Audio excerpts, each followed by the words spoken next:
All right. Thank you again, Steve. So this is an unusual kind of presentation scheduled to come speak to you guys in early March when the current crisis was just starting. Sorry. Docs, menu item. Second, let me. Am I the only one that can hear that? Tooltip, new tab. No, I hear it as well. Okay. Zoom meeting, AOL search results tab item. This is Lloyd. I guess Lloyd, please mute yourself because we can hear everything. Value https://r.search.aol.com/. Okay, I think, okay, he muted himself. All right, thank you. So I was scheduled to speak to you guys early in March. We had to reschedule to now. Obviously, this is a different way to do a presentation, but I guess it's been working pretty well. So look forward to it. I apologize for the strange angle. It's just my desk setup here at Bard. So I've been studying China for a long time. I actually majored in Chinese as an undergraduate here at Bard. And then I went off and had a career in national security, and I came back to Bard a couple years ago, and I'm now a senior administrator here. And one of the things I do here is manage China programs, but I also try to keep involved with the national security community and keep on top of what's happening in U.S.-China relations. So I've prepared a brief presentation today. It's just an overview of U.S.-China relations, and I really apologize that my phone is going to ring and I can't stop it from ringing, so I'm just going to let it go to voicemail. And I'm here in the president's office at Bard, and I'm the only one here, so can't stop the president's phone from ringing. So a brief overview of the past, present, and future of U.S.-China relations. I understand this is a very well-read group that you pay attention to the news, so I look forward to your questions and discussion afterwards. So with that, Steve, I would ask you to, you have my presentation ready? You're going to share the screen?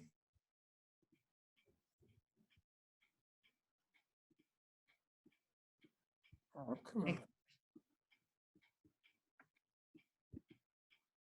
Here we go. All right, excellent. Oh, the formatting went a little bit weird with that. Let's, next slide, please.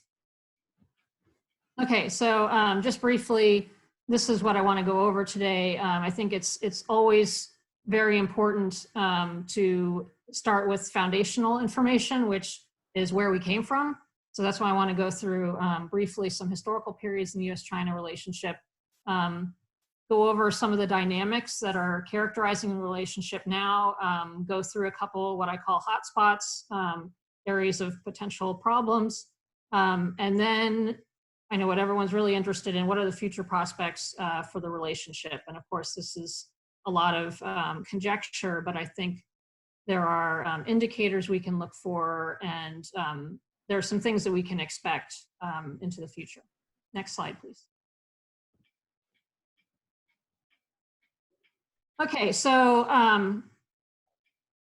the first U.S. missionary went to China in 1830, and there was, this was a not insubstantial relationship that the United States had with China, largely on a people-to-people basis, with a lot of missionaries going there. This was not the first missionary community to be in China. There were Jesuits in China for centuries before American missionaries showed up. There are lots of different missionaries in China, but the U.S. missionary presence didn't start until the 1830s, and they served a lot of different roles. And the U.S. relationship with a lot of other countries, the missionary presence isn't quite as important. In China, it really, it was quite significant in the development of the later bilateral relationship. Some of the most important universities in China were originally founded by U.S. missionaries. They had a very important role as educators. And some of the later missionaries came over as doctors. And so it set, even though a lot of Chinese weren't necessarily receptive to Christianity, the other things the missionaries brought with them created a very strong people-to-people relationship. And that endured over generations. some of the most important U.S. diplomats who were China experts in the run-up to World War II were the sons, because at that point there weren't very many female diplomats in the United States, but a lot of them were the sons of missionaries and had grown up in China. So there's been this enduring impact from the missionary presence. And that eventually included women. You see on the upper left-hand corner of this picture here, that's an American missionary woman, and they weren't allowed to come until almost 1900, but they were there as well. Study abroad was an important part of the relationship. Not so much Americans studying in China, but Chinese coming to the United States. Sun Yat-sen himself went to medical school in Hawaii. So there was a lot of cultural exchange that had, again, a lasting impact on Chinese leadership. In the run-up and during World War II, obviously we had a very strong relationship with Chiang Kai-shek, trying to help him both fight off the communists and fight off the Japanese at the same time. But there was also a really strong people-to-people relationship at that point as well. Lots of American fighter pilots, went down over China, and the Chinese people really took care of them. And there have even been movies about that. So there was this great sense of goodwill towards Americans in large parts of China at that time. And we also, the United States also successfully advocated for China to become a member, this is before 1949, of the United Nations Security Council. So this was, nobody else had the kind of relationship with China that we did at that time, and no other countries were thinking of it in quite the same terms we were, as a future great power and as potentially, as potentially an ally. So next slide, please. So that kind of, that dynamic changed once the People's Republic of China was established in 1949. The China experts in the State Department at that time, as I said, a lot of them were the sons of former missionaries and had grown up in China. They were known as the China hands. And the fact that Mao Zedong and the communists were successful in defeating Chiang Kai-shek and driving him off to Taiwan and setting up this communist government was seen was interpreted as an enormous diplomatic failure on the part of the China hands, that they had not forecast this, they hadn't planned for it. Now, whether or not that's true is a different fact. It's, we could debate for a long time why Chiang Kai-shek was not an effective leader, and it wasn't just U.S. diplomats who lost China, but Chiang Kai-shek. But so this had a long-lasting impact on U.S. diplomacy, because the people who were most expert in China were the ones who were seen to have failed at U.S.-China policy. And so they were effectively, they lost credibility in government, and their expertise was dismissed. And there were even to this day, there remains some suspicion in some quarters about Americans who take a largely diplomatic approach to China, that they're not really taking into account the dangers of communism. So once the PRC was established, there was a series of wars and near wars and proxy wars that we had with China. There's the Korean War, the Taiwan Straits crisis, and the Vietnam War. So it went from this era of really positive relations, people-to-people relations and cultural diplomacy, to this very, very tense period characterized by a lot of regional conflict. And then, as we all know, Richard Nixon, if you can see him playing ping pong here in the cartoon with Mao Zedong, and that's Zhou Enlai who's keeping score. Richard Nixon had wanted to take advantage of the potential to defuse some of these tensions. And some of those tensions had been animated by a misunderstanding in the United States that there was a communist bloc between China and the USSR, when actually there were a lot of tensions between China and the USSR. And so I think Richard Nixon recognized that there was some potential, some diplomatic potential to be gained by getting closer to China, that they weren't in a bloc with the USSR. So Nixon visited China in 1972. It wasn't until 1982, though, a full 10 years later, that ties were actually normalized. So this process was slow and long. What happened in 1979 with the US recognition of the People's Republic of China, that wasn't a full normalization of ties. It was just a switch of diplomatic recognition from Taiwan to the People's Republic of China. But other parts of the relationship weren't really opened up yet. At the same time in 1979, this is important, the same time that we recognized the People's Republic of China, because the relationship with Taiwan, the democracy that was starting to develop there was so important and politically important in the United States, Congress passed the Taiwan Relations Act. So what essentially happened is we recognized the People's Republic of China on the one hand, but then we also put into effect a law which requires the United States to help defend Taiwan in the event of Chinese aggression. And that's why you hear about, even to this day, arms sales to Taiwan. That's where that started. It's the Taiwan Relations Act enables that, and arms sales to Taiwan have been pretty regular since then. Next slide, please. So starting in the early 80s, it was a period of growing complexity. Now, as I said before, before the People's Republic of China was established, it was largely people-to-people relations. There really wasn't much of a state relationship between the United States and China, except during World War II. But starting in the early 80s, the relationship started to become much more multifaceted. And this, of course, coincides with incredible growth in China. Economic growth, population growth, growth of influence.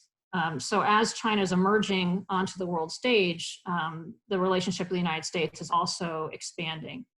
So I laid out a couple different categories of relationship there. Now, these are not all positive, right? So the growing complexity offers lots of opportunities, but it also means that there's a lot more room for misunderstanding and tension. So under diplomacy, Tiananmen Square happened in 1989. That was a real setback in relations between the U.S. and China. I mean, we cut off for over a year almost all contact with them. But then in the 90s, Bill Clinton and then later Bush, they took more of what's called a constructive engagement approach, which really characterized a certain camp within the United States China Watcher community. There, for a long time, probably starting in this time period, there were basically two camps within the American diplomatic and national security community about how to think about China, what kind of relationship is possible with China. And on the one hand, there were moderates like Clinton and Bush who thought that constructive engagement could help China grow responsibly, become what they call a responsible stakeholder, and really become integrated into the international community. And some of the thinking that this camp adheres to, or has adhered to, is the idea that the more you integrate China into the international system as it stands, the more you include them in international trade agreements, in diplomatic systems, that this creates incentives for China to uphold the international system as it stands. So the more you enmesh China in the system, the more they stand to gain from helping make sure that system endures. That's the idea behind constructive engagement, which has had its ups and downs. Under diplomacy as well, during this period, we started working with China in the six-party talks. This is bringing the North Korea and South Korea to the table for peace talks. And of course, they haven't been hugely successful, but they would not have happened at all without China's assistance. And in 2011, recognizing China's growing influence and the growing importance of the Asia Pacific as a region, the United States decided it was going to prioritize that region in its overall diplomacy. So not just about the US-China relationship, but that was the subtext for a decision that was articulated by, at that time, Secretary of State Clinton, to engage in what was called a pivot to Asia. And this pivot, which in the Defense Department is called a rebalance, really guided American policy towards the Asia Pacific for the next 5 to 7 years. And it was an attempt to make sure that as instability continued in the Middle East and sort of traditional ties continue to bind us to Europe, that we didn't ignore or forget about the fact that Asia was really rising and China is at the center of that. It's really astonishing when you look at the growth of China economically.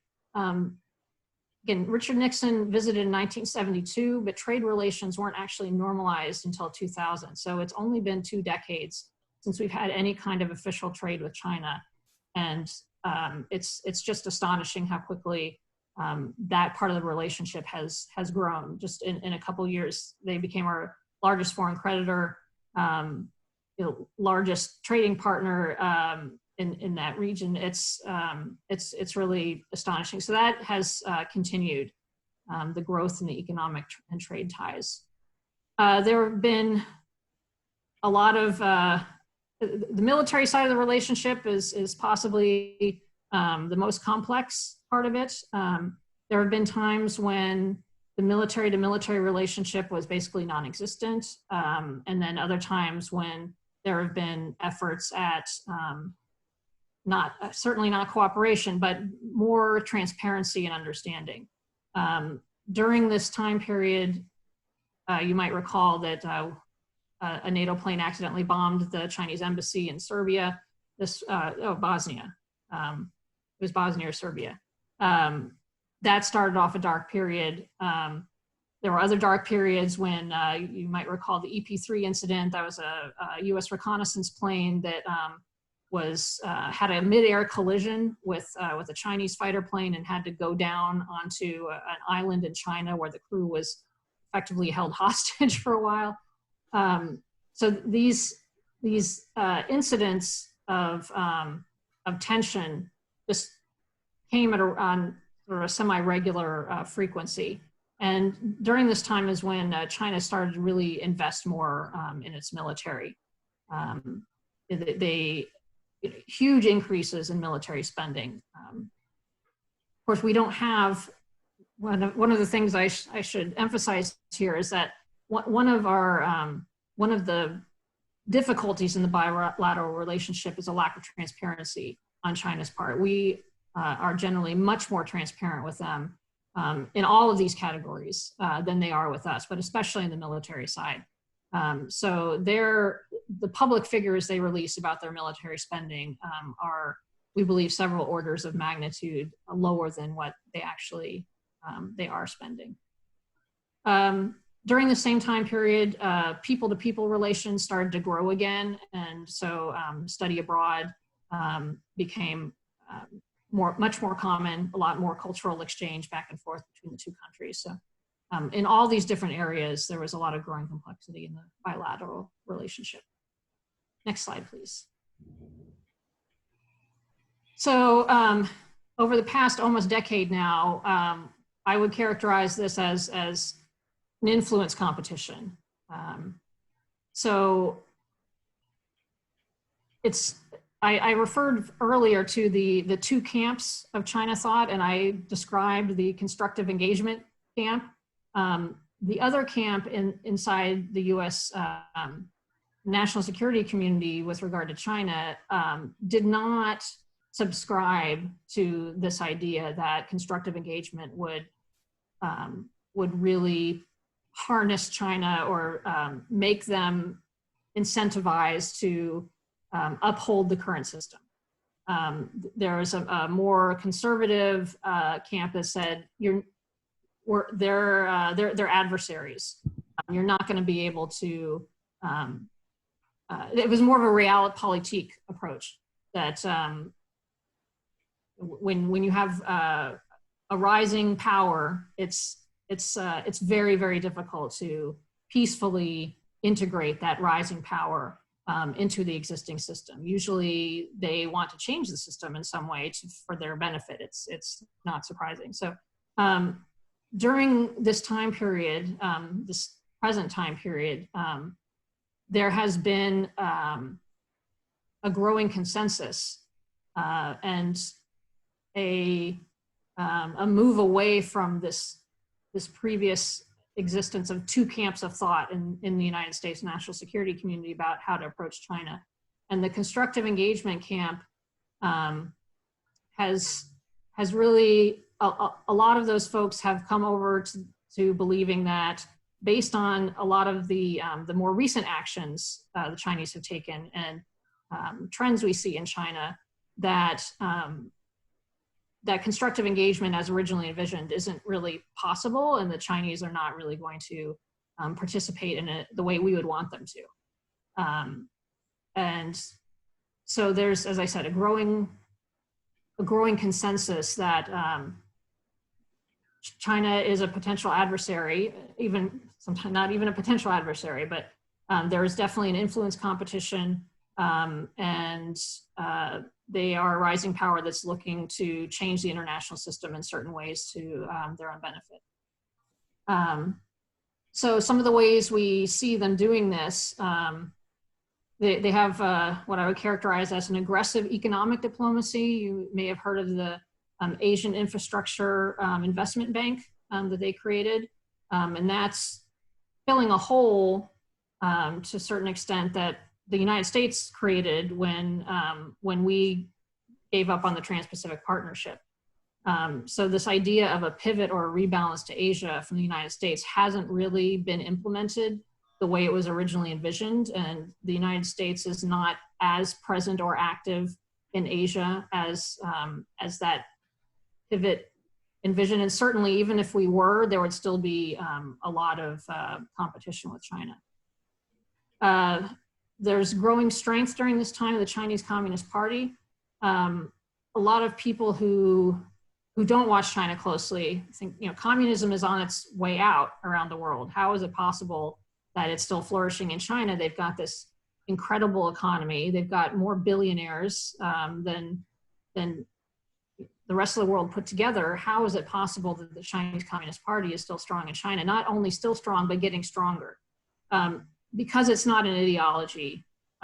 Anyway, it's an ideology of power. It's just a power structure. It's not about communism per se. And the current president and president of China and chair of the Chinese Communist Party, Xi Jinping, he's the strongest leader they've had in a generation. He's really centralized and consolidated a lot of power. And a lot of that happened at the 18th Party Congress in 2016. That's a key date in modern Chinese history and in the evolution of U.S.-China relations, because Xi Jinping is really, he's the strongest and most centrally powerful leader since Mao Zedong, in terms of the things he's brought under his control, and his attempts to root out corruption, which essentially was it was a clever way to get rid of some of his internal rivals. So he's relatively young by Chinese leader standards, and so he's probably not going anywhere anytime soon. And expect him to continue to grow in influence within China, but also trying to consolidate China's position in the world. And that includes a regional military buildup. So these investments in in military hardware and training too, over the past more than a decade now, have really started to bear fruit for China. And what you see in the picture here, that's an island from the Spratly Islands, which is a contested island chain in the South China Sea. The Vietnamese also are contesting that. I believe Indonesia might as well, but it's contested by several different countries. What the Chinese have been doing, this is just one example of some of their regional military buildup, is they're just going into these little islands, and sometimes they're not even islands. You can see they shipped in sand to create land here, and they built a naval base on what was basically a coral reef. So there are a couple examples of them doing things like this in the South China Sea, and it's basically their attempt to create a fait accompli, that even though these territories are disputed, it's you put a naval base on disputed territory, it's hard for others to continue to dispute that territory. So that's one example of how they are pretty aggressive in their regional ambitions. In the bilateral relationship diplomatically, it's been really up and down during this time. Not a lot of great diplomatic victories. There have been a couple of summits. Obama had a summit where Xi Jinping came to California, and then Xi Jinping just came to Mar-a-Lago and met with President Trump as well. But there weren't any major advances that these summits ushered in. So the government-to-government relationship is highly complex and very sensitive. The economic trade relationship, U.S. companies, Chinese companies working together sometimes, but oftentimes at odds as well, is also challenging. One area where there might be room for cooperation because it's less politicized is in the environmental realm. When I lived in China in the late 90s, I never would have thought that I would say that China would be a good partner on environmental issues, but they've really made an about face, especially in the past decade, and realized that I think that environmental protection and public health go hand in hand.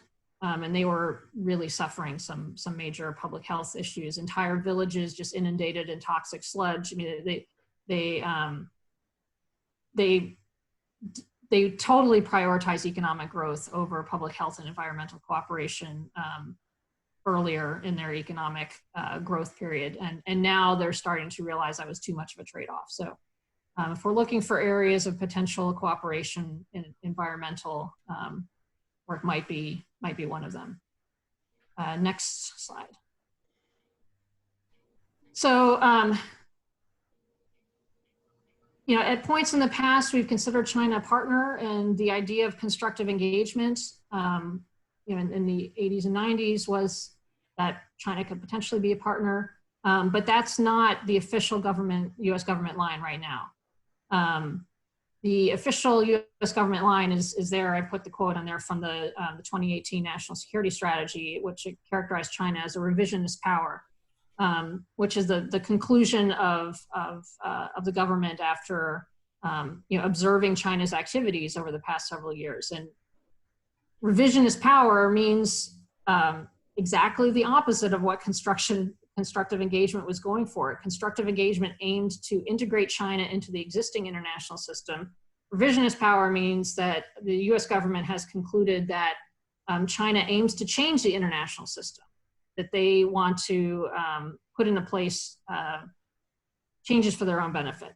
So, and pretty stark assessment here. This is obviously an unclassified document, but very baldly states that that China is attempting to erode American security and prosperity, to shape a world antithetical to American interests, and seeks to displace the U.S. In the region. So this is the current U.S. government assessment of China in the world. So that doesn't leave a lot of room for cooperation or a positive bilateral relationship, at least certainly not in a national security sense. I spoke earlier about Chinese defense spending and lack of transparency. And so you can see here on the right, it sort of shows the red line is the official Chinese defense budget. And then there are two other organizations that do a close study. These are think tanks.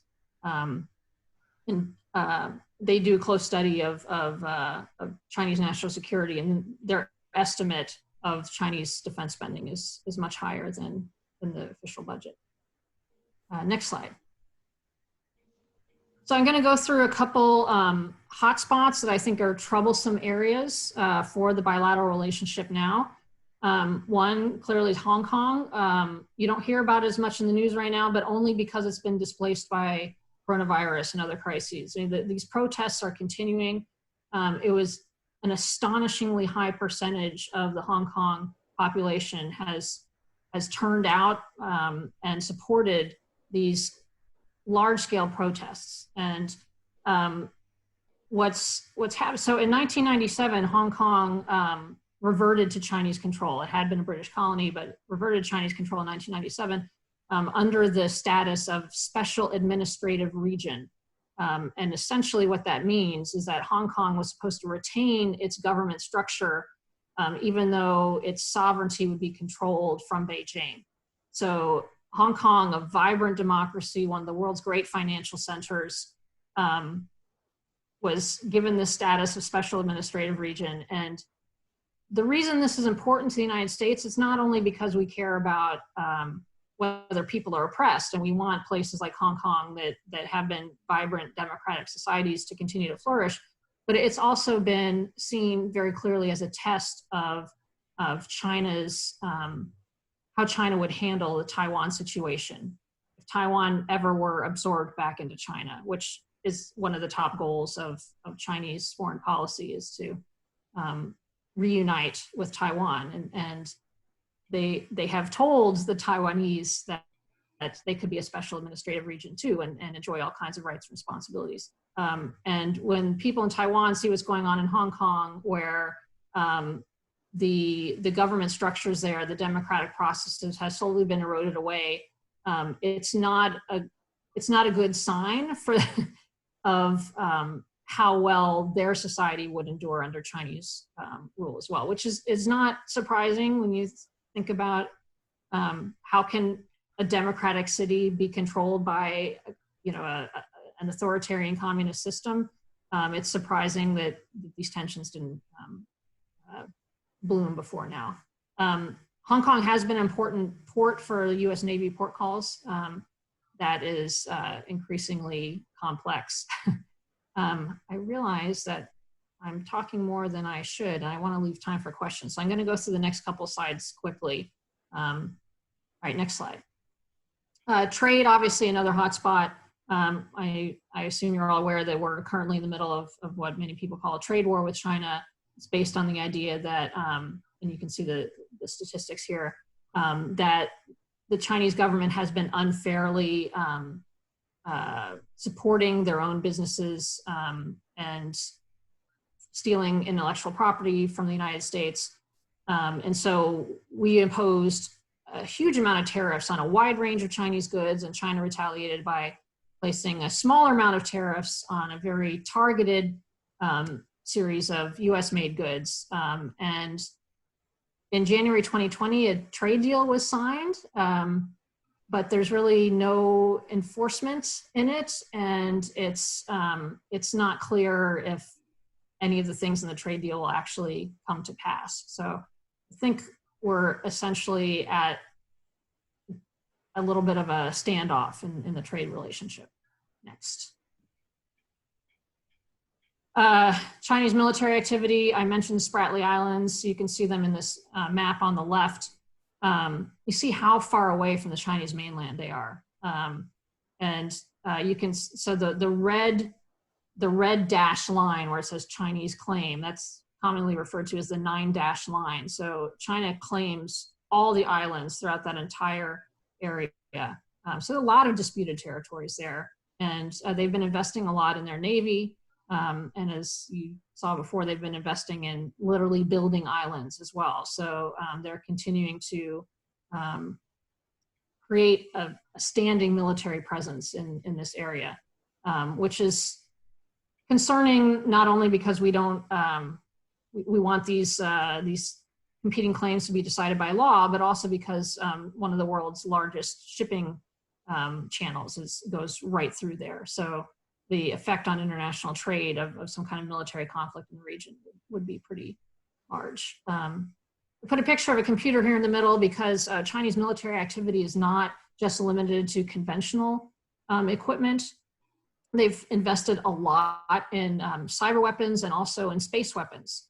And in some ways, they have a larger cyber force than we do. They're ahead of us in some of these areas. So it's an area of concern that we're tracking. And then on the right side, this poster, it's a little bit old, but it's 我们一定要解放 Taiwan. It means we want to liberate Taiwan. And so those three soldiers, those are Chinese people who are going to liberate the island of Taiwan and bring it back to China. Taiwan, as I said, is less in the news these days, but it continues to be at the heart of the US-China relationship because we continue to support Taiwan and have military advisors there, but the military balance has been tilting away from Taiwan's favor, even with our help. We can't station enough troops there to hold off an invasion by the Chinese. It's a difficult situation. Next. And then economic diplomacy. I mentioned the Asia Infrastructure Investment Bank. There's also the One Belt, One Road, which is another Chinese economic diplomacy project that focuses on Central Asia. Well, it started in Central Asia, but it's moved around the world. So Chinese economic diplomacy, unlike in the US where our businesses just, they go where they find markets and it's up to them. What's RMB diplomacy? RMB is the name of the Chinese currency, the renminbi. And businesses in China, they're tied to the government. And so economic diplomacy is always in concert with political goals. So you'll find a lot of Chinese economic diplomacy happening in places where natural resources can be found because that's what China needs, or markets for Chinese products can be found. And China is also looking to raise its international status. So those are the political goals that are driving a lot of the economic activity that China is engaging in around the world. Next.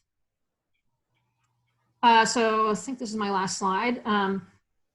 What is the future of the US-China bilateral relationship going to look like? I think it's going to be extremely difficult in the short term. The coronavirus is a convenient scapegoat in a way, but given the difficult political situation domestically in the United States, China has emerged as an easy target for both Republicans and Democrats.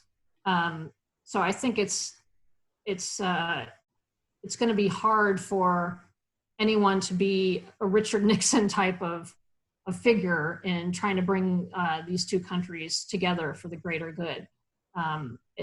There's too much other difficulty to focus on. And in China as well, there's a lot of suspicion about why the United States would characterize China as an adversary.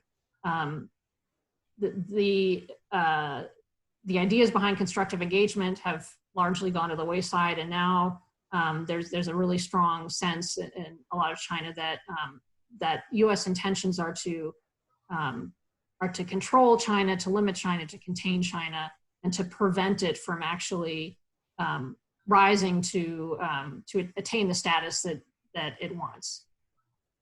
Over the longer term, I think some of these categories I've listed here are going to determine whether the relationship can grow in a more positive way.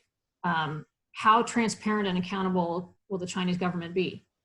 I mean, under the current system, the Chinese Communist Party can't exist under a system of transparency and accountability.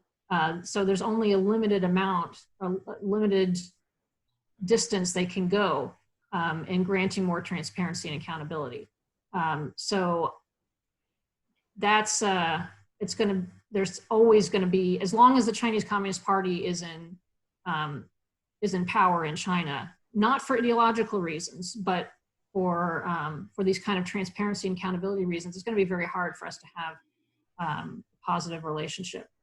That said, I think there are real concerns in China and real interest in working on environmental issues. So that could be an area where we could potentially partner with them. Potentially military tensions could lessen. Under what circumstances? Some of the, I think the likelihood of that is actually pretty low. I think military tensions are going to rise before they fall. But a positive point, and I'll bring it back to where I stand now in the president's office at Bard College, where we have, like many institutions of higher education in the United States, a large number of Chinese students here. There are over 350,000 Chinese students studying in the United States right now. And that's a wonderful point that makes me think that we can have greater understanding between each other. It's also, especially now, we're seeing very difficult because a lot of Chinese students are unable to get here because of coronavirus, so they're unable to go home. And so the dependency of institutions of higher education on Chinese students is becoming really stark. So it's a positive, but also a danger. I will leave it there. I know that I imagine there are a bunch of questions or topics you want to discuss. I hope that's been a helpful overview. That was excellent. I really, really, really enjoyed that talk. What I'm going to do is I'm going to lower all the hands.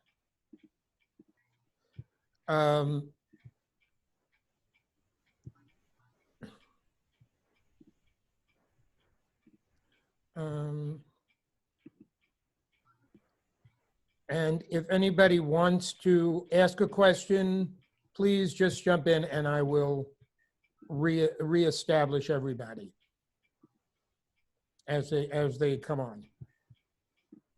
Okay, all the hands have been lowered, so if anybody wants, please do it. Okay, Frank. Am I on? I guess. Yes, you are. This was a great description of the our relation with China in a binary sense. U.S., China, together, apart. There are also other countries involved. And to me, the hottest spot is North Korea. How does that fit into the relationship? Oh, yeah, good point. Yeah, there's so many hot spots. I could have kept listing them for for a while, but that, yes. And you're absolutely right. I thought about having a more regional dimension to this, but there just wasn't time. I think China is less helpful on North Korea than it has been, and I don't think that it is going to be very helpful in the immediate term. Their interest is not in resolving the conflict between the two Koreas. Their interest is in ensuring stability on the Korean Peninsula, and there is a form of stability now, right? Even though it's a fraught stability, but to them, I think that's preferable to having a unified Korea, which would, odds are it would be a unified Korea under the Republic of Korea. The North Korean government would include. China doesn't want to have a close U.S. ally right on its border. So I think it's going to continue to support North Korea to a limited extent to help prevent mass starvation, to prevent them from completely imploding. They will help bring North Korea to the table occasionally, but they're not going to push for reunification. And one of the big questions for me is, what is the actual extent of Chinese influence in North Korea? That's been a topic of discussion in U.S. national security for a long time. It's very hard to know how much influence they actually have, and so maybe they oversold to us earlier how much influence they have, and it's panning out that they can't even always bring North Korea to the table, even when they want to. Steve Longart. Yeah, hi.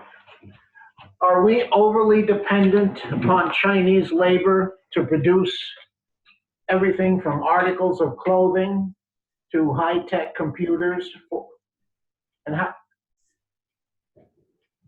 So that's an interesting question. I think the coronavirus is causing people to ask a lot of questions about global supply chains and integrated economies. In certain areas of the economy, I think, yes, we have, there aren't substitutes for, well, it depends how critical you think your iPhone is, but there aren't that many other places that iPhones are made other than China. Well, virtually every Apple product that has been, say again? Virtually every product that Apple sells is made in China. And not just that, but critical medicines as well. So there are some areas where, I am not against global trade at all. I hope that coronavirus doesn't cause too much of a shock in that area. But there are some areas where I think we really need to look at what are critical supplies that we need to be able to have on hand here in the United States. And some of those medicines probably need to be brought back here. Does that answer your question? yes, thank you. Does anybody else have a question?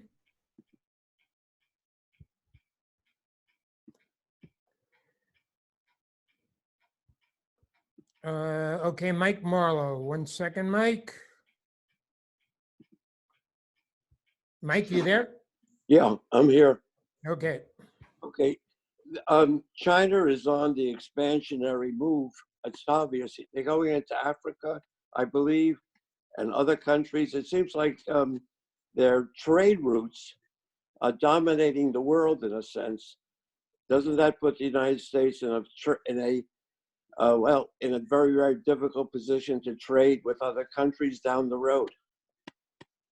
Potentially, but most of the places where China's been very clever about this. Most of the places that they are going into in Africa, Latin America, are places that the United States has not shown a strong interest or has not really prioritized. And so what the Chinese are offering to a lot of these places is financing that is not available to them through other means. So the World Bank, for example, has more stringent credit requirements. But what some of these countries are finding out is that they're not reading the fine print, or the fine print isn't apparent until after the funding comes in, and then suddenly they realize, like in the case of Sri Lanka, that they gave a 99-year lease of a major port facility to the Chinese. So this is the United States can't replicate or wouldn't want to replicate exactly what Chinese are doing. They're, as I said, deliberately going into places where we're not. So their economy might be growing faster than ours because of that. But they've also, regardless of what their economy is growing, they've made a political decision to make these investments, because it's not just about their economic growth, it's also about access to natural resources. That's why they focus so much on developing countries. I mean, you don't see China making huge economic diplomatic inroads into Europe, for example. They've become a large trading partner with Europe, but it's not where they're focusing a lot of their investment. Okay, Dave Klein. Hi, yeah, I enjoyed your presentation very much. Um, um, just kind of focusing a little bit about the Trump administration's positioning vis-a-vis China and the role of Peter Navarro and the exit from the Asia-Pacific Partnership, which seems counterproductive for American interests. Yeah. What's your view of some of that? No, I think you're right. I think it was counterproductive. So I mentioned the pivot to Asia that Secretary Clinton announced in 2011. And then that was characterized, it wasn't just meant to be a diplomatic move on the United States part. It was meant to be a whole of government effort to really focus more on the Asia Pacific. And so this idea of the pivot was actually written into the National Defense Strategy a couple of years later. And there was a National Security Council effort to really coordinate among all the different interagency partners and focus American foreign policy on the Asia Pacific.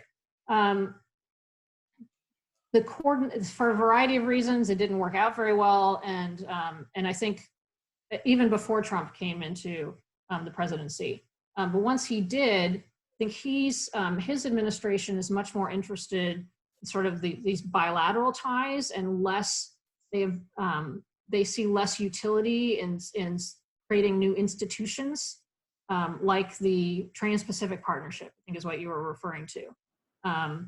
And so they just abandoned some of those efforts. Now, whether or not the Trans-Pacific Partnership as envisioned was going to be effective, I don't know. I'm not a trade or economic person, but they didn't come up with any alternative to it. And so Right. Maybe they abandoned something that wasn't going to work, but then they just left it. And so Left the vacuum. I think that was a mistake.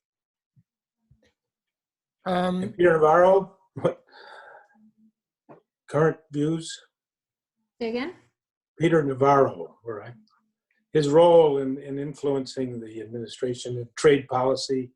He strikes me as a bomb thrower. So I really can't speak to that. I don't have any kind of insight into his specific role on trade policy, unfortunately. Malia, we have a few more questions. If you're time sensitive, just let me know, but there are a few more. Check. I can probably go another 10 minutes. Okay, very good. Let me unmute Mike Holstein.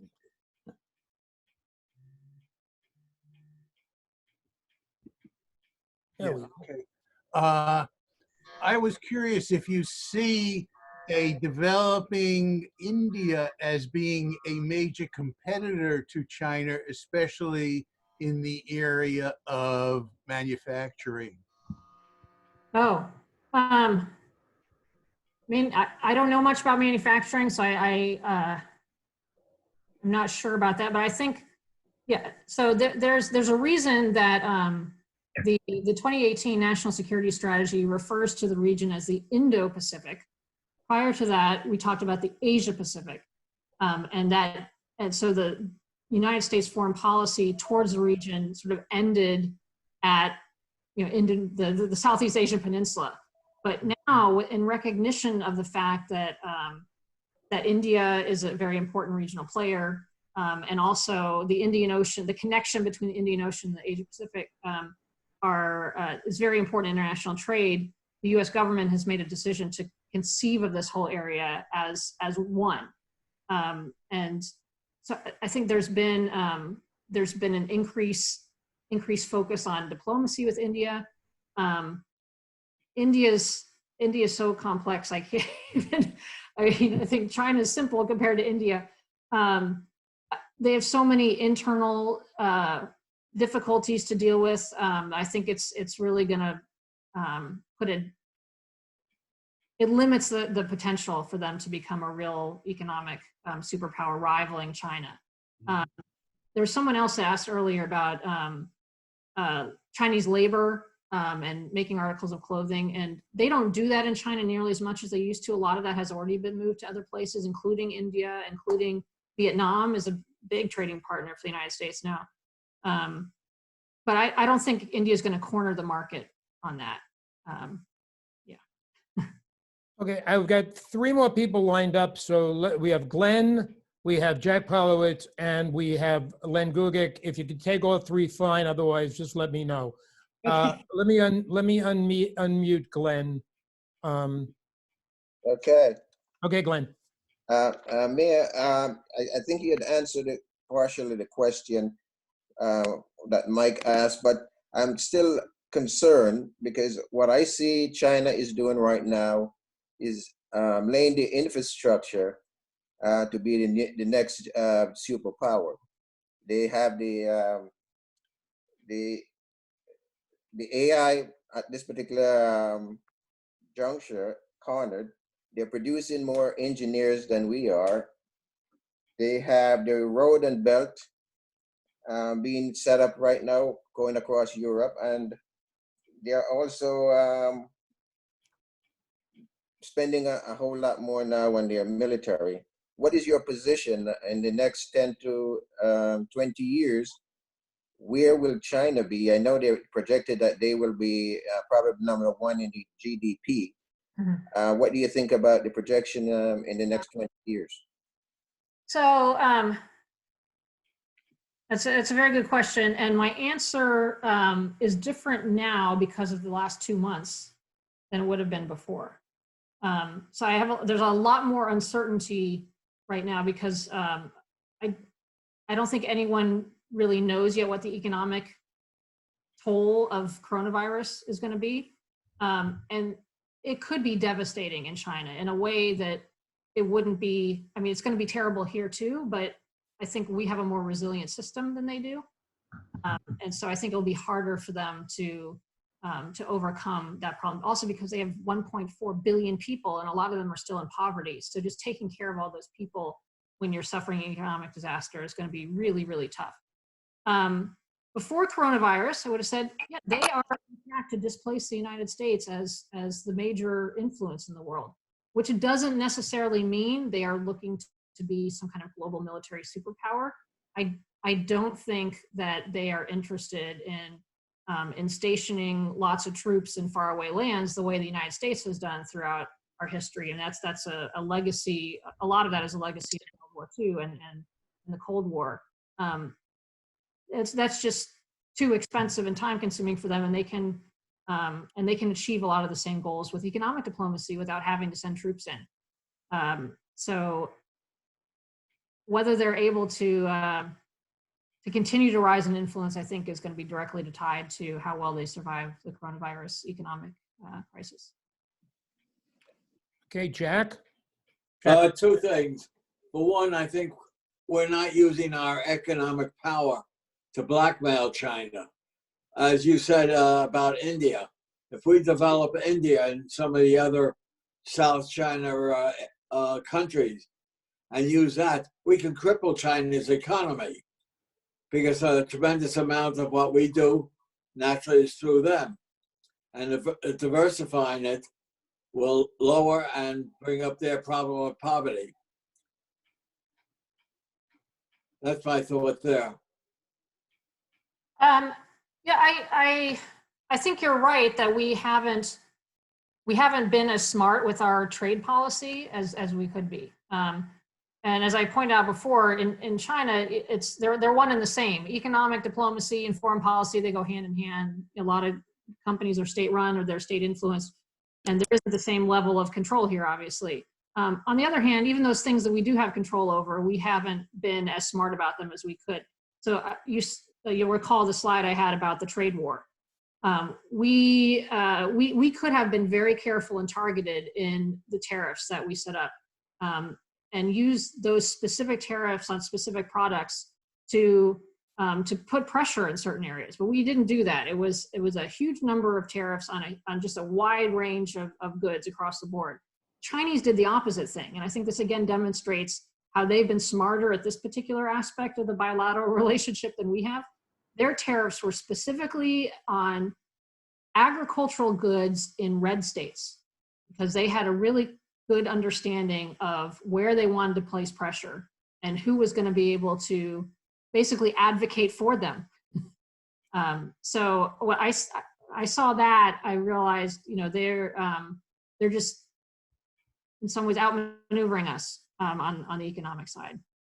I think China will never put troops in a foreign country because they're afraid of the troops finding out and seeing the assimilation of other countries, of those troops then coming back to China and telling the people of what they think. Well, I'll take one more question after this. That may have been true like 30 or 40 years ago, but actually China's very open now. Lots of people have relatives here in the States. Going outside of China is relatively easy. It's easy to get internet in a lot of places. So I don't think that kind of fear motivates people the same way it did. I mean, there's a PLA garrison in Hong Kong, which is so that's not what it's. I think it's more of a risk and cost calculation. And last we have Len Gugick. Thank you. How can the United States address and stop the Chinese stealing of intellectual property?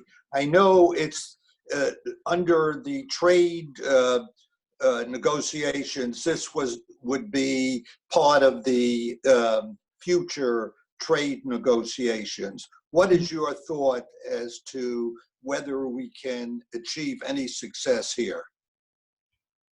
I think that's one of the toughest areas to have success, actually. I don't know the answer to that. I just don't know, because there's very little enforcement that we can put in place, and unless we become really more targeted in some of our economic, saying like tariffs and things like that. But even then, the Chinese government is really positioned to protect their companies and prevent us from having much of an economic impact in certain specific areas. So I honestly don't know. I wish I wish I had a better answer. Let me ask this. Can we retaliate? Do we retaliate at all in terms of? We abide by the law. Sorry?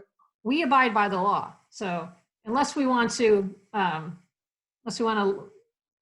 relax our adherence to the rule of law, then we're not going to retaliate in kind.